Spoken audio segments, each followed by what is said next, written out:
Evangelho de Mateus, capítulo 7.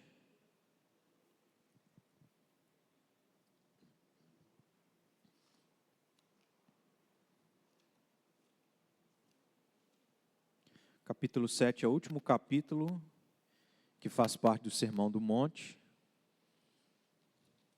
Nós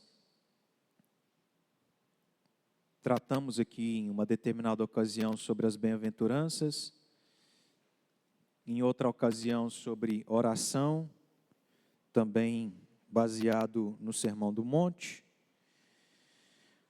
Atualmente estamos tratando sobre ansiedade, baseado no capítulo 6 de Mateus, nas quintas-feiras. E pela manhã, capítulo 7, que trata sobre julgamento. Basicamente, sobre esse assunto, o texto que trata sobre isso são os versículos 1 a 5. Porém, a gente também vai estudar futuramente o versículo 6, que não necessariamente trata sobre julgamento, tem relação, mas é pertinente. Começando o versículo 1, nós vamos ler até o versículo 6, para relembrar o que está nessa passagem, o que Deus, através de Jesus, disse e tem para nos ensinar. Diz a palavra de Deus: não julgueis para que não sejais julgados, pois com o critério com que julgardes sereis julgados, e com a medida com que tiverdes medido vos medirão também. Porque vês tu o argueiro no olho de teu irmão, porém, não reparas na trave que está no teu próprio? Ou como dirás a teu irmão: deixa-me tirar o argueiro do teu olho, quando tens a trave no teu? Hipócrita, tira primeiro a trave do teu olho, e então verás claramente para tirar o argueiro do olho do teu irmão. Versículo 6. Não deis aos cães o que é santo, nem lanceis ante os porcos as vossas pérolas, para que não as pisem com os pés, e voltando-se vos dilacerem. Então esse é o nosso texto, que nós já estudamos, basicamente, foi os versículos 1, apenas o versículo 1, que é dividido em duas partes. Então, rapidamente, só para a gente relembrar, nós temos mais uma ordem dada por Jesus Cristo em relação àquilo que nós, como crentes, podemos ou não, devemos ou não fazer. Como crente, há coisas que nós não podemos fazer e há coisas que devemos fazer. E é lógico que isso se aplica a todo ser humano, porque todo ser humano foi criado por Deus para viver para Ele.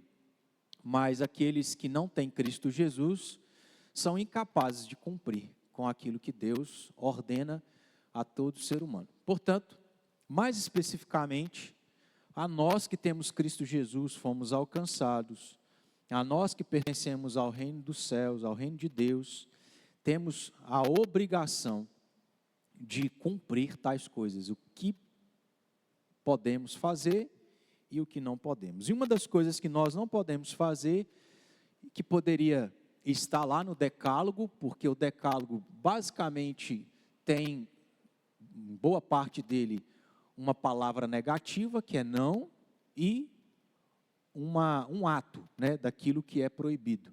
Então, não matarás, não adulterarás, não furtarás, não dirás falso testemunho contra o teu próximo, não cobiçarás, etc, etc.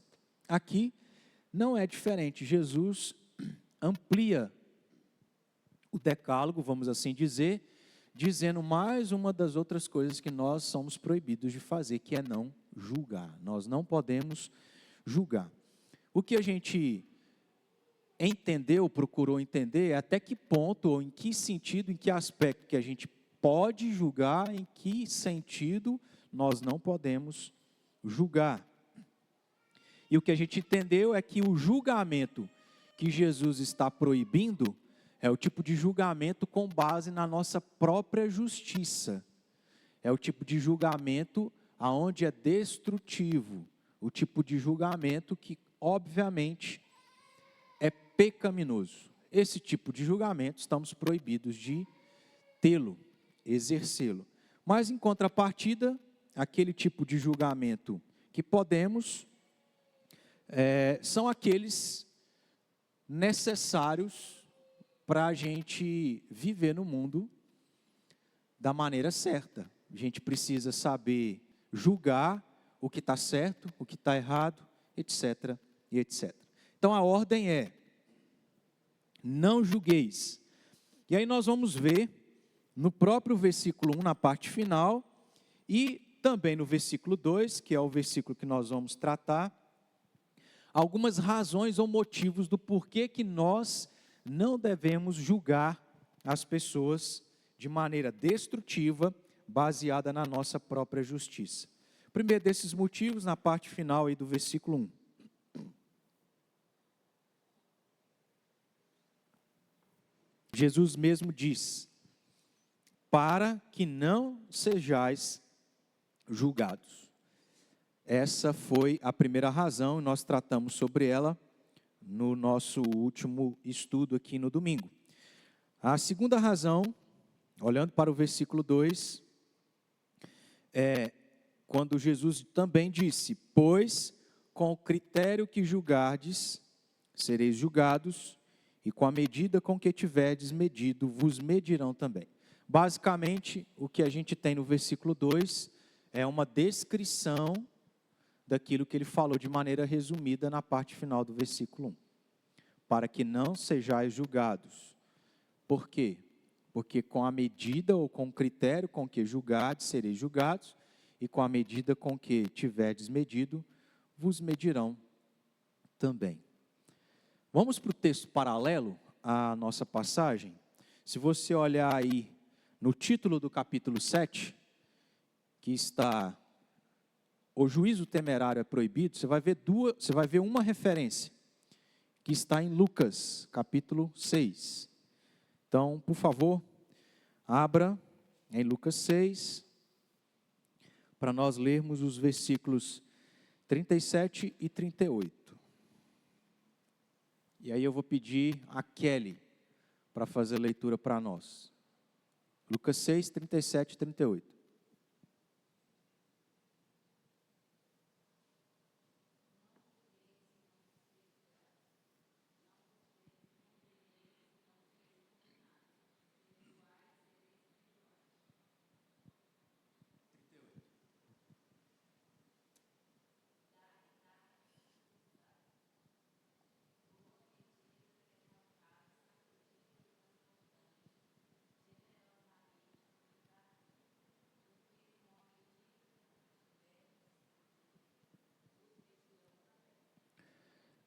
Nós temos os evangelhos, principalmente os 3 primeiros deles, porque os 4 evangelhos narram a respeito do quê? Qual é o conteúdo dos 4 evangelhos? Conta sobre o quê? Não só isso. Certo. E Boas Novas está relacionado ao quê? Ou a quem? Isso. Então, os 4 evangelhos narram sobre a vida de Jesus, a sua pessoa e a sua obra. Os 3 primeiros, basicamente, têm a mesma estrutura, narram as mesmas histórias na mesma ordem. Aí, quando a gente vai para o Evangelho de João, também narra sobre a vida, a pessoa de Jesus, mas um pouco diferente do que a gente encontra nos 3 primeiros. De maneira que os 3 primeiros evangelhos são chamados de evangelhos sinóticos, porque eles são uma repetição quase igual nos 3 evangelhos. Beleza. E aí, tendo os evangelhos, principalmente os 3 primeiros, tendo essas repetições das mesmas histórias, com quase as mesmas palavras, nós podemos comparar um evangelho com os demais. E no caso aqui de Mateus, nós temos algo dito que é repetido em Lucas, só que Lucas detalha um pouquinho mais, ele acrescenta aqui algumas outras coisas. Isso nos ajuda a entender um pouco melhor o texto, porque se torna um pouco mais explicativo. Então, por exemplo, eu me lembro aqui da série que nós tivemos de estudos sobre escatologia na quinta-feira. Um dos sinais que tem em Mateus, que Jesus se refere à sua volta, que aconteceria antes dele voltar, é sobre o surgimento do abominável da desolação. Se lembra? Quem pôde participar? Esse sinal do surgimento do abominável da desolação, Jesus até diz assim, quem lê, entenda. Porque ele está falando para judeu. E judeu conhecia a história do povo de Israel. E em um determinado momento, após o período do profeta Daniel, veio um indivíduo sobre Israel que fez coisas abomináveis, que desolou a nação de Israel, e é por isso que foi atribuído a ele, inclusive nas visões que Daniel teve do que aconteceria futuramente ao povo de Israel, foi atribuído a esse indivíduo, chamando-o de abominável da desolação. Aí, em Lucas, ou em Mateus, Jesus só diz assim, um dos sinais é que o abominável da desolação vai surgir, quando Jerusalém tiver para ser destruído.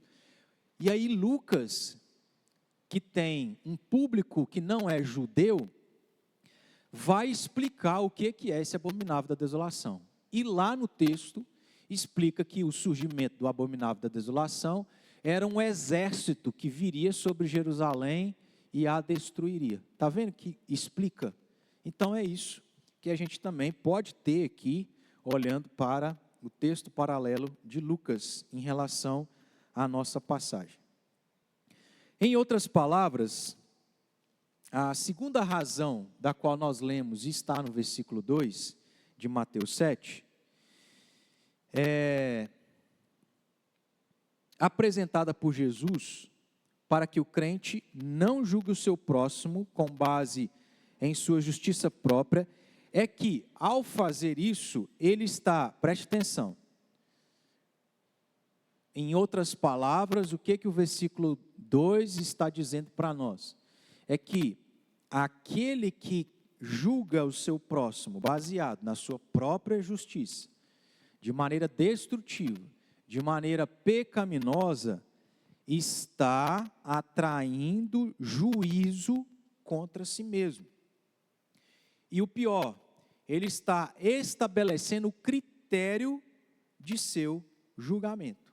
Da maneira como eu, na proporção, no peso que eu julgar determinada pessoa, Jesus está dizendo que é da mesma forma que eu também serei julgado. Em uma linguagem dos nossos dias, para ficar ainda mais claro essa ideia, se nós julgarmos o nosso próximo da maneira errada, nós estaremos dando liberdade para que ele pague com a mesma, entre aspas aqui, só para a gente entender a ideia. A ideia é que, da forma que eu fizer, a pessoa vai pagar com a mesma moeda. Geralmente, irmãos, pensando aqui até na questão da natureza humana, geralmente a gente não paga em uma moeda menor. Geralmente a gente paga na mesma proporção, com a mesma moeda, ou se não, mais. Não é para baixo, é sempre igual ou para cima. E aí eu disse também, no último domingo, daquela expressão que também ajuda a gente a entender. Gentileza gera gentileza. Se você é educado com alguém, o que é natural é que a pessoa seja educada com você. Se você dá um presente para alguém, é natural que a pessoa também, em um determinado momento, vá retribuir aquele bom gesto que você fez. Eu dei o exemplo aqui para também entendermos melhor sobre essa ideia, por exemplo, na roda de amigos que nós temos, dos quais nós temos intimidade com eles, nós nos sentimos à vontade para brincar de determinada forma. E se a gente brinca de uma determinada forma e a pessoa depois brinca com a mesma forma, não tem por que a gente apelar. Porque, olha, se você fez assim, é natural que você está dando liberdade para a pessoa fazer a mesma coisa. São exemplos aqui para a gente entender essa ideia que Jesus descreve, detalha um pouquinho melhor no versículo 2. Para a gente olhar para as Escrituras sobre isso, abra em 2 Samuel, capítulo 12, para a gente ver algo nesse sentido aqui.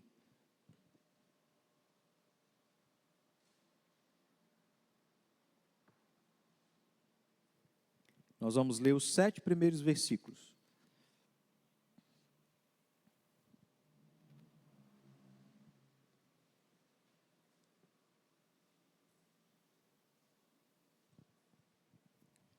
Segunda Samuel 12, versículos 1 a 7. O contexto é daquilo que negativamente é mais conhecido sobre a história de Davi, que foi o seu adultério com Batseba, e para encobrir isso, ele assassinou o esposo dela. Então ele comete 2 pecados sérios e graves. E após fazer isso, Deus então, diz aí no versículo 1, enviou Natã a Davi, o profeta. O Senhor enviou Natã a Davi. Chegando Natã a Davi, disse-lhe: havia numa cidade 2 homens, um rico e outro pobre. Tinham o rico ovelhas e gado em grande número, mas o pobre não tinha coisa nenhuma, senão uma cordeirinha, que comprara e criara, e que em sua casa crescera junto com seus filhos. Comia do seu bocado e do seu copo bebia, dormia nos seus braços e o tinha como filha. Vindo um viajante ao homem rico, não quis este tomar das suas ovelhas e do gado para dar de comer ao visitante que viera a ele. Mas tomou a cordeirinha do homem pobre e a preparou para o homem que lhe havia chegado. Então o furor de Davi se acendeu sobremaneira contra aquele homem e disse a Natã: tão certo como vive o Senhor, o homem que fez isso deve ser morto. E pela cordeirinha restituirá 4 vezes, porque fez tal coisa e porque não se compadeceu. Então disse Natã a Davi: tu és o homem. Assim diz o Senhor, Deus de Israel: eu te ungi rei sobre Israel, e eu te livrei das mãos de Saul. Até aqui. Nós estamos entendendo o que Jesus disse nos versículos 1 e 2. Não julgueis, para que não sejais julgados, pois com o critério com que julgardes, sereis julgados, e com a medida com que tiverdes medido, vos medirão também. Qual é a relação do nosso texto de Mateus com essa passagem de 2 Samuel 12, 1 a 7? Qual é o link que os irmãos fazem aí? Tem uma relação.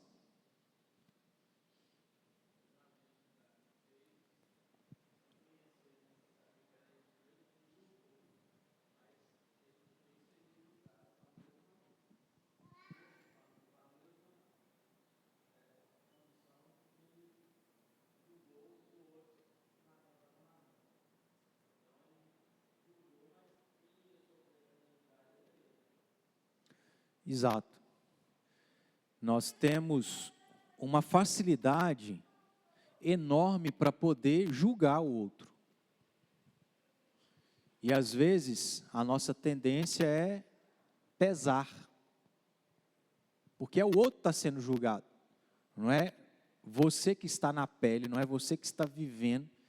Então a nossa tendência é julgar à risca as coisas. E é o que Davi faz. O tempo passou, ele pecou, vida que segue. E agora é apresentado para ele a história de um indivíduo, e ele como juiz, de certo modo, porque era rei sobre Israel, tinha que julgar. Nós temos o próprio Salomão, aquele caso lá das duas mães, uma perdeu o filho, aí uma dizia que era filho dela, a outra dizia que era filho seu, e Salomão teve que julgar. Então os reis naqueles dias tinham que julgar, e Davi faz isso, e ele julga esse indivíduo com um determinado critério. Aí lembra que a regra que Jesus coloca aqui em Mateus 7 é que com o critério com que julgardes,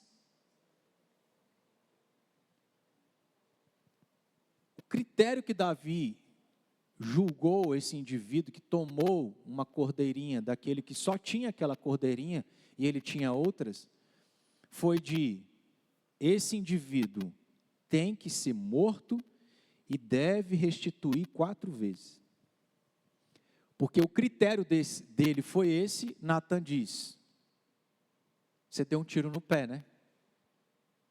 Porque assim como você julgou o indivíduo nessa circunstância, você está vivendo a mesma circunstância em uma situação diferente, porque aqui é figurado, né?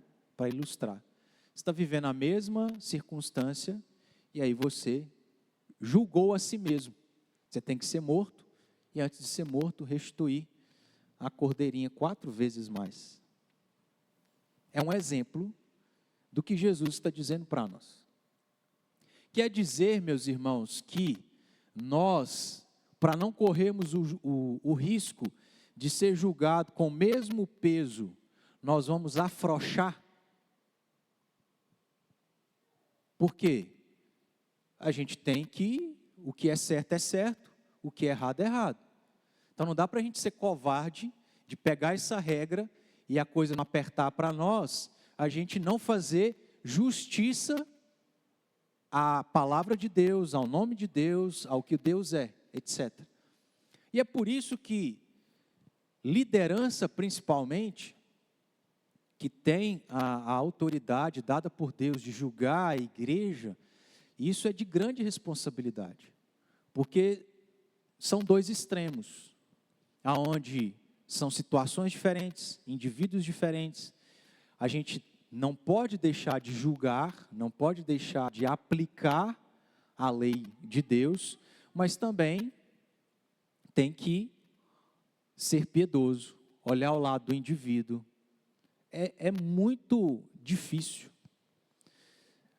Ainda que, no caso que eu estou citando, seja relacionado mais à liderança da igreja, nós estamos envolvidos em alguns cargos, nós estamos envolvidos em certas situações da vida onde a gente precisa julgar. E você pensando nessas situações, relembrando, foi fácil para você julgar? Vamos pensar aqui, isso é um pouquinho mais fácil, mas também ajuda. Vamos pensar nas situações extremamente delicadas que envolvem os nossos filhos. Briga dos nossos filhos com outras crianças, ou dos nossos filhos com os irmãos deles. Dependendo da situação, a gente percebe que é muito difícil de fazer um julgamento sobre aquilo. Averiguar o que aconteceu, pensar o seguinte: eu peso a mão ou eu vou ser misericordioso? E às vezes, nós, irmãos, estamos no mesmo, entre aspas, tá? Nós estamos no mesmo lugar que Deus. Porque a gente é autoridade sobre pessoas, os nossos filhos. Nós temos que julgá-las, porque a gente tem que aplicar a correção. E aí, em que sentido também a gente está no lugar de Deus, entre aspas, em relação aos nossos filhos? É que a gente precisa ter um critério para saber, agora é hora de bater, agora é hora de não bater, agora é hora de castigar, agora é hora de dar um castigo mais difícil, mais prolongado, agora é hora de ser misericordioso. E olha só, o texto de Davi diz aí, após o versículo 7, que apesar do critério de Davi ter sido alto, e ele estava ali julgando a si mesmo, isso não foi aplicado à vida de Davi, certo? Davi continuou vivo, ainda que tiveram consequências terríveis. Que Jesus disse, Jesus não, Deus, né, no caso aqui. Deus disse através do profeta: olha, nunca haverá paz, a espada nunca se apartará da casa de vocês, e aquilo que você fez em oculto será feito à luz do dia. Então, ele não foi morto, mas ele colheu a consequência do pecado. Só que o ponto que eu quero aqui chamar a atenção dos irmãos é que o fato dele não ter sido morto demonstra o que da parte de Deus, que era o juiz aqui? Misericórdia. Você foi perdoado. Está vendo como que é difícil? Porque se a gente for julgar com base no nosso critério, irmãos, não tem perdão para ninguém, não. Errou, tem que ser castigado.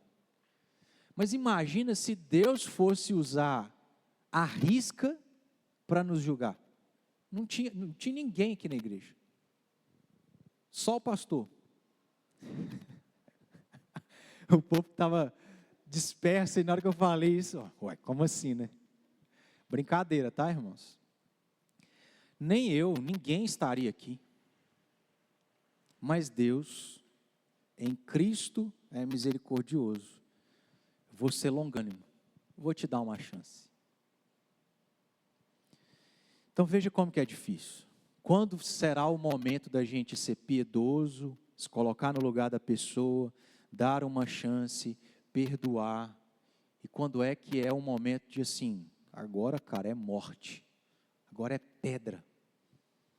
Só que nós temos um critério altíssimo, que está em Mateus capítulo 18. Perdoar, quantas vezes? 70 vezes 7. Não é contar lá se chegou em 490. Mas é a perfeição vezes 10 vezes a perfeição. Então é perdoar sempre, né? E olhar para Cristo Jesus, olhar para Deus como esse Deus misericordioso. Então é muito difícil, é muito delicado, e o problema é que nós somos seres humanos. Se nós não tivermos temor, se nós não tivermos a dependência de Deus, a gente vai ser carrasco. Eu tinha isso para falar lá na frente, mas já vou adiantar. Eu sendo sincero, de vez em quando, eu como pastor, tenho que julgar as questões da igreja, juntamente com o conselho. Como pastor que pertence ao presbitério, eu também tenho que julgar algumas coisas no presbitério, inclusive porque também eu faço parte da comissão executiva, da diretoria do presbitério. Há casos em que nós precisamos julgar que, no momento, internamente, eu penso assim, meu Deus. E como eu falei, né? O natural nosso não é possível que esse cara fez uma barbaridade dessa. Queima ele na fogueira. Apedreja. A nossa natureza nos inclina a isso. E aí Deus ministra, e eu acho maravilhoso, irmãos, nós estarmos numa denominação que não é monocrática, ela não é de uma pessoa só para tomar as decisões. Porque quando tem outras pessoas decidindo, isso ajuda a decisão ser mais moldada, ser mais certeira, porque não é só uma opinião. Às vezes a sua opinião está errada, e o outro opina, e você fala assim, rapaz, faz todo sentido, a minha estava errada, vamos aderir do nosso irmão. Então, às vezes a gente tem essa inclinação, a gente quer tacar pedra, quer queimar, mas Deus não deixa isso acontecer, porque a gente depende dele, tem temor, crê que ele está à frente. E às vezes eu penso assim, meu Deus, quem sou eu? Porque Paulo já havia nos alertado, aquele que está em pé, veja que não caia. Se hoje um irmão cai, isso significa que é ele que é o pior e nós nunca vamos cair? Temos a tendência de cair. E se um dia a gente cair, irmãos, com critério que você julgou o mesmo irmão tempos atrás, no mesmo erro, é o critério que você vai receber. Às vezes eu me ponho no lugar do irmão, de passar por toda aquela situação que alguns passam, e de pensar, meu Deus, se fosse eu, como eu me sentiria? E aí a gente fica assim, comovido, né? Temeroso de fato.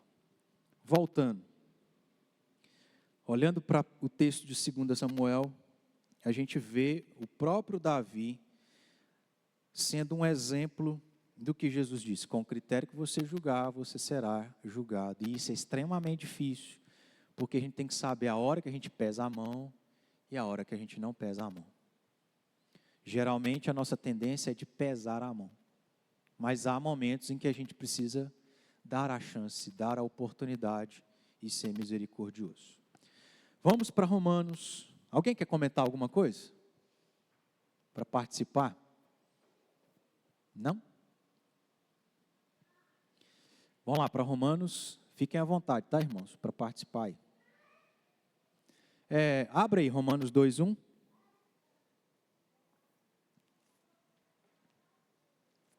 Antes da gente ler,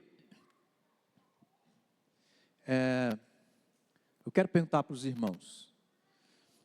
Tem sido fácil você julgar as situações da vida que vocês estão envolvidos? Pais, em relação aos filhos. Julgar esse menininho lindo. Olha que menininho mais lindo, bochechinha bonitinha. Como é que é para julgar o coraçãozinho do Lucas? Nas artes que ele faz. No momento da ira que é inflamada, a gente quer sentar a mão, né? Como é que tem sido, irmãos, as experiências aí de julgar aquilo que a gente está envolvido?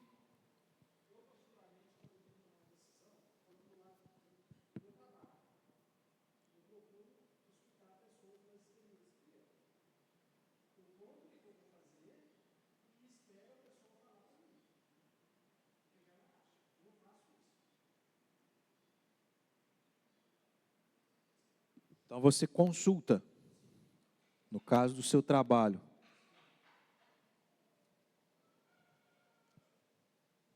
Quem mais?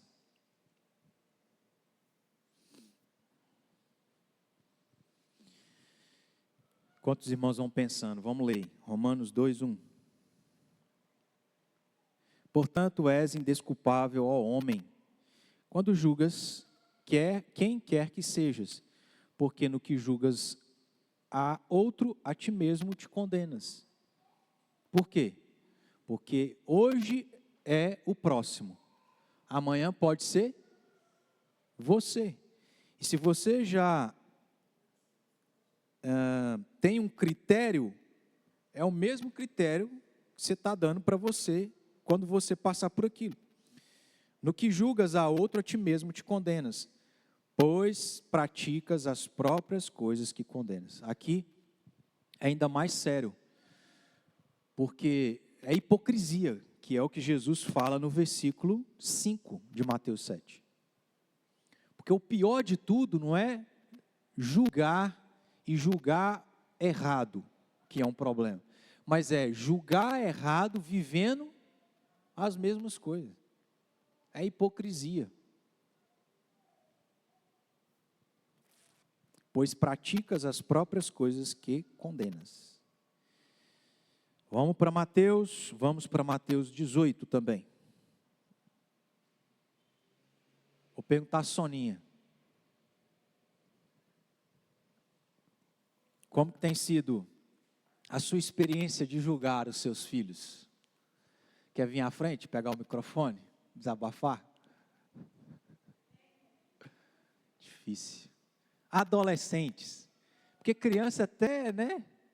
Um pouquinho. Se bem que as crianças parecem que estão na fase de adolescente, né? Agora adolescente mesmo. Hã? Fácil? E aí, é fácil, Priscila e Ítalo? Super, né?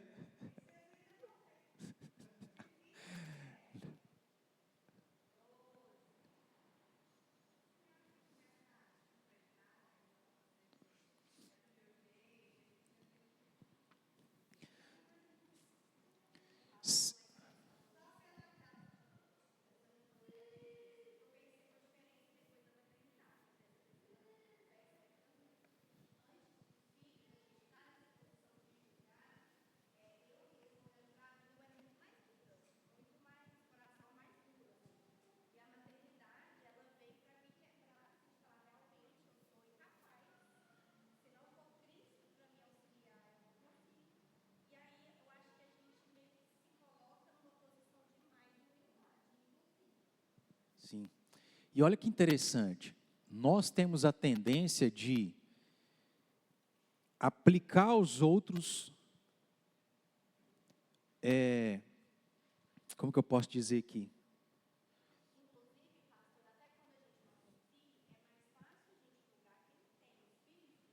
Sim.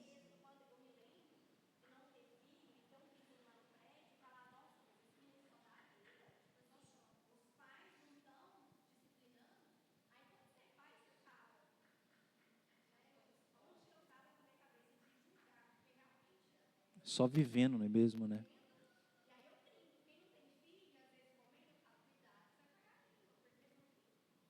E aí o que eu ia dizer, que eu estava tentando construir aqui no pensamento, é que assim, aquilo que nós não tivemos nas nossas falhas, acaba que muitas vezes a gente coloca isso sobre os nossos filhos, porque naquilo que faltou para nós e nós inconscientemente sabemos que somos deficientes, a gente quer que o filho seja Jesus Cristo.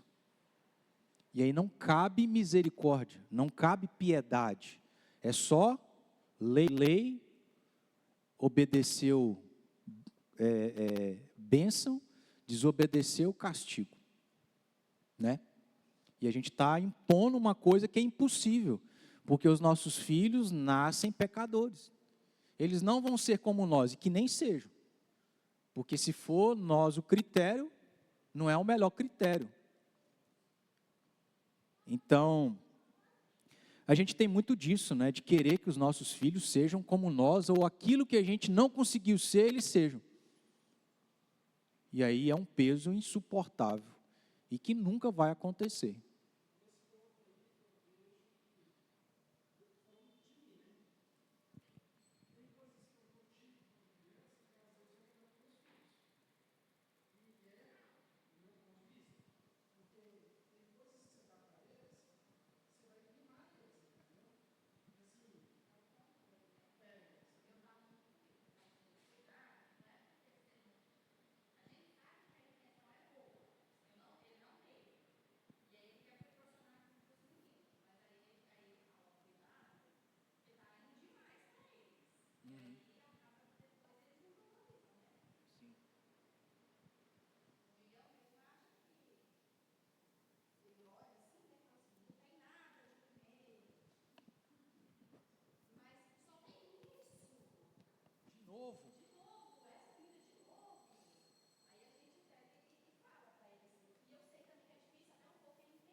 Para ele não faz sentido, porque ele não...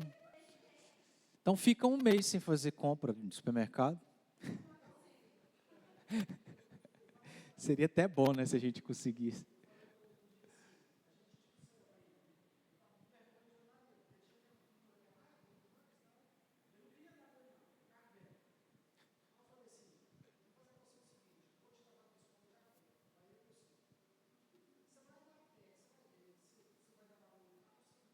Aí você fez? Aí, é exatamente o que nós falamos. Ó. Na hora você quer, aí depois Deus acalma o coração e fala, seja piedoso, seja misericordioso. Então, irmãos, é isso que é o difícil. Até que ponto que a gente sabe, que a gente entende que tem que ser mais severo, até que ponto, que não pode ser os extremos. Se você deixar solta, acabou. Não tem limite. Se você prender demais, for fustigar a vara demais, também não é proveitoso. É o equilíbrio, né? E aí é ponderar, pensar, não fazer nada de cabeça quente. Todas as vezes que eu arrependi de ter batido na Elisa, foi porque eu fiz de cabeça quente.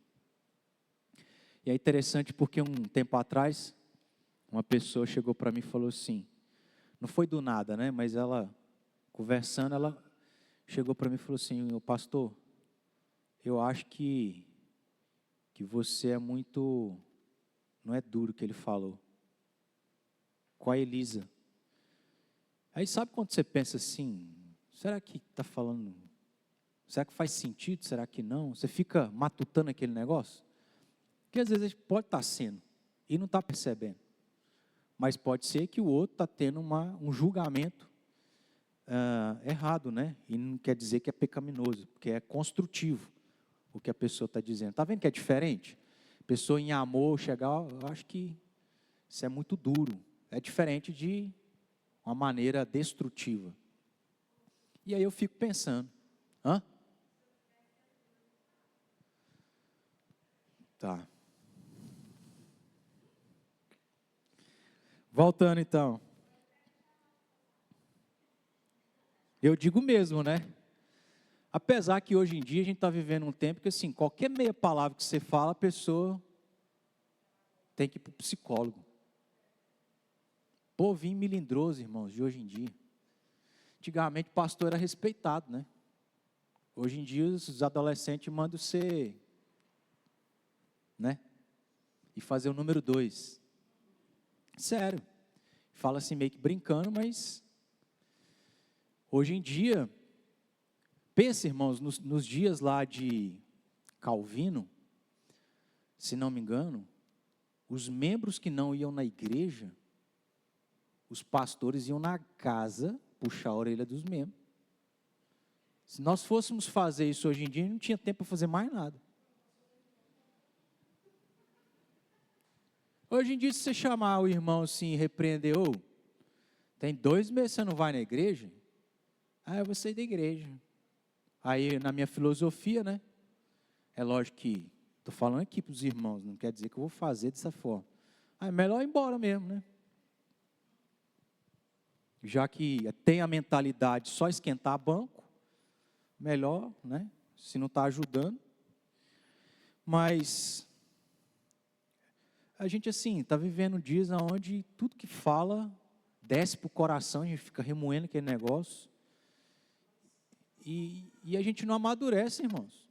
Porque a gente não entende que Deus usa as pessoas para tratar conosco. Às vezes elas não vão ter sabedoria? Não vão. Às vezes vão ter sabedoria, a gente tem que refletir e aceitar e tratar o nosso coração.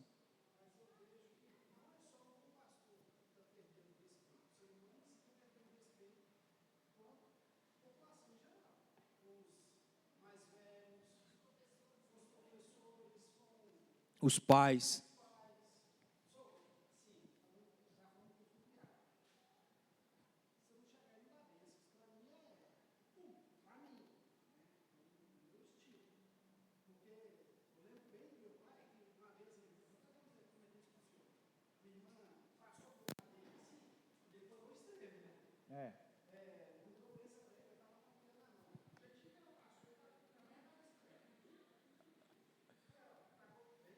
Mas como ele mesmo julgou, extremo. Precisa disso? Não é por aí, né? Mas a geração dos nossos pais era assim. Eu lembro dos castigos que meu pai me dava, e a gente não era santo, não é? Eu não vou nem mencionar, porque quando eu menciono para ele, ele fala assim, meu filho, eu tenho até vergonha disso. Então, assim, para preservá-lo, Mas ele dava alguns castigos para a gente que assim, cara, não cabia, né?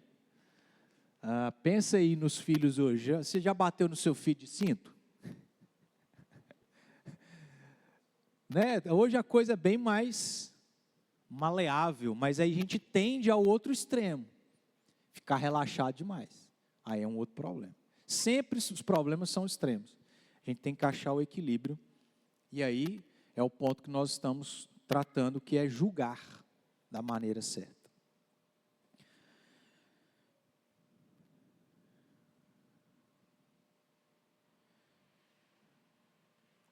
Então a gente leu Romanos 2:1.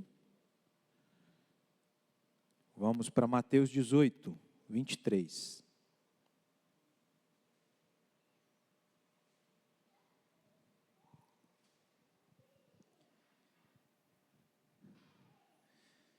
E aí, acho que eu vou parar por aqui.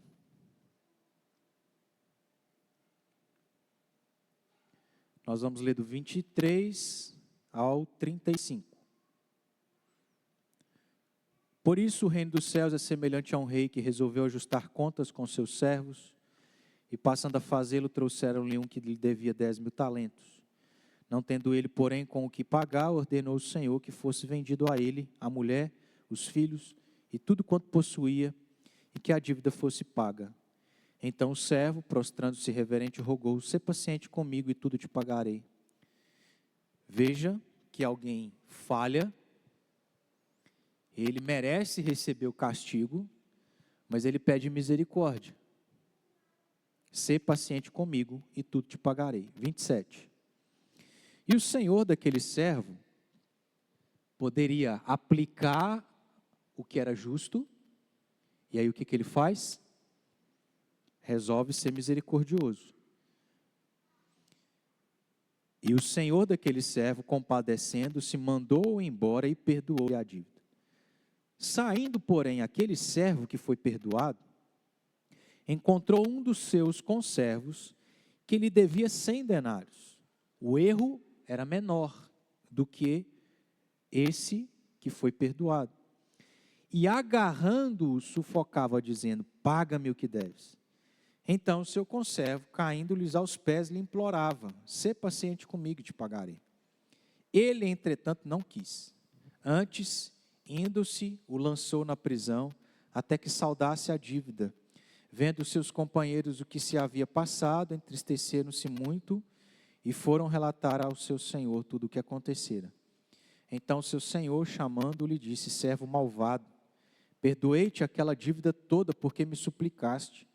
Não devias tu igualmente compadecer-se do teu conservo, como também eu me compadeci de ti? E indignando-se, o seu senhor o entregou aos verdugos, até que lhe pagasse toda a dívida. Assim também meu Pai Celeste vos fará, se do íntimo não perdoardes cada um ao seu irmão. É um aspecto diferente, contexto diferente, mas não deixe de também servir de exemplo para a gente entender que, na mesma proporção que você é perdoado, se por um lado, na mesma proporção que você julga, você vai ser julgado, na mesma proporção que você foi perdoado, você deveria perdoar. E aí vamos pensar, né? A gente já mencionou um pouco sobre isso e a gente termina. No sentido de julgar, qual é o critério com que Deus nos julgou? Misericórdia, em Cristo.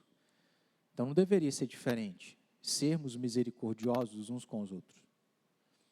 Da mesma forma, com o critério com que Cristo, Deus, nos perdoou, deve ser o mesmo critério que a gente perdoa uns aos outros.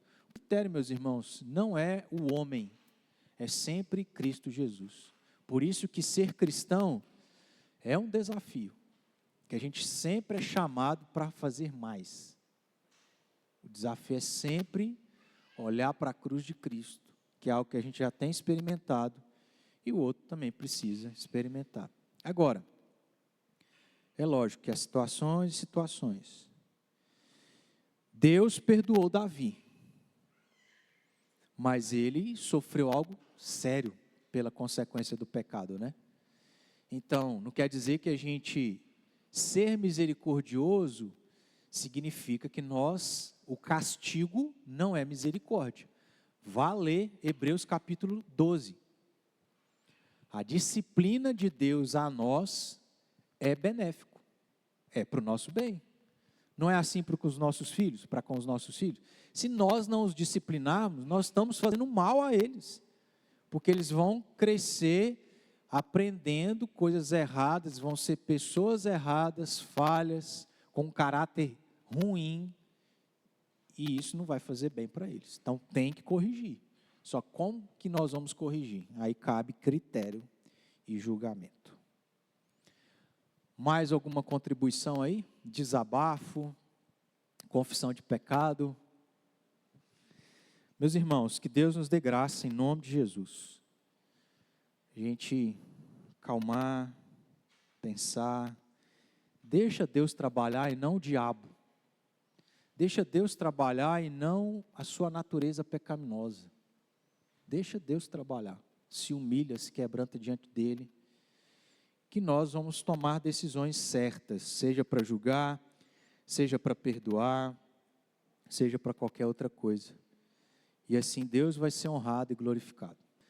Eu costumo, no presbitério, no conselho, sempre louvar a Deus pelas decisões do conselho.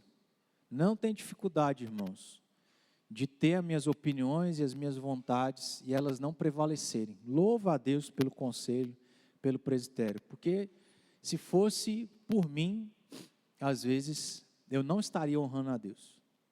E Deus trabalha e usa outras pessoas para a gente reconhecer, não deveria ter pensado daquela forma, louvado seja Deus porque foi de outra forma. E meus irmãos, na nossa incapacidade e impotência de julgar quando a gente precisa, na nossa falha, na nossa falta de conhecimento, porque não tem como você sondar o coração. A gente faz o melhor que a gente pode fazer. Mas no que a gente falha, fica tranquilo. Deus tem a parte dele. Ele vai fazer a parte dele. Deus é justo juiz que julga com justiça. Tá bom? Que Deus nos ajude. Vamos ficar de pé, orar, agradecer a Deus. Pai amado, agradecemos por essa manhã, pela graça, misericórdia, por Jesus, perdão, a vida eterna, porque o Senhor é um Deus que tem trabalhado em nós, para que nós sejamos aperfeiçoados, mais parecidos como Cristo Jesus. Meu Deus, nos discipline, não nos entregue a nós mesmos, porque ainda que a gente tenha Cristo como Senhor e Salvador, ainda que a gente vá para o céu, se nós formos entregues a nós mesmos, nós vamos sofrer, nós vamos partir cedo, nós vamos cometer erros. Deus, nós vamos fazer coisas terríveis, tem misericórdia. Nos dê piedade, nos dê sabedoria, discernimento, para julgar as coisas da maneira certa, para saber quando cabe não pesar a mão e quando cabe pesar a mão. De nos colocarmos no lugar, de termos temor e de vigiarmos, ó Pai, para não cairmos em tentação. Nós pedimos a bênção do Senhor sobre o nosso dia. Ó Deus, agradecemos por poder cultuar o Senhor nessa manhã, privilégio nosso. E 2 vezes nesse dia, juntamente com os nossos irmãos. Prepara o nosso coração, que possamos voltar, ó Deus, um pouco do nosso dia para o Senhor, para a Tua palavra, para a oração, para participar da ceia do Senhor e agradecer pela comunhão que temos contigo e uns com os outros. Nos leve em paz, é a nossa oração, em nome de Jesus Cristo. Amém.